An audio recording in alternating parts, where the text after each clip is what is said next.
Friday evening vlog பார்த்துடலாங்க. இன்றைக்கி நான் ஒரு ஜவுளி கடைக்கு தான் வந்திருக்கேன். ஞாயிற்றுக்கிழமை எங்கள் மாமியாருக்கு தவசம், அது சுமங்கலி பிரார்த்தனை மாதிரி ஒருத்தவங்களுக்கு சாப்பாடு போட்டு புடவைலாம் வச்சு கொடுப்போம். அதனால் அதுக்கு தான் சாரீ வாங்க வந்திருக்கேன். எங்கள் நாத்தனாருக்கும் என் ஃப்ரெண்டு போனோம் அவங்களுக்கும். வெள்ளிக்கிழமை நாளாக குலதெய்வ பூஜையெல்லாம் முடிச்சுட்டு உப்பு தீபத்தை ரெடி பண்ணி மகமாய் கோவிலுக்கு வந்தேங்க. இந்த கோவிலில் கும்பாபிஷேகம் ஆச்சு. அதனால் இன்றைக்கி தான் வர முடிஞ்சது. 15 நாள் ஆகிடுச்சு. அப்புறம் நானும் என் ஃப்ரெண்டு இன்னொரு பெண்ணு ராஜிங்கிற ஃப்ரெண்டும் சேர்ந்து வந்தோம்.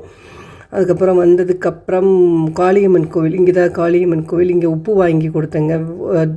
அது பொதுவாக பெண் தெய்வத்துக்கு உப்பு வாங்கி கூட ரொம்ப விசேஷம். பாருங்கள், வாங்கின வளையல், டப்பா, புடவை, சாரி எல்லாமே பாருங்கள் வாங்கி ரெடியாக வச்சுருக்கேன். அதுக்கப்புறம் இட்லி, இன்றைக்கி அமாவாசை இல்லை, அதனால் இட்லி தான் ஊற்றியாச்சுங்க. இட்லி விட்டுக்கெல்லாம் ஒன்றும் பண்ண தேவையில்ல. பூசணிக்காய் சாம்பார் இருந்தது. சாப்பிட்டதுக்கப்புறம் பையன் என்னமோ தெரியல, இன்றைக்கி ஒரே ஆச்சரியம்.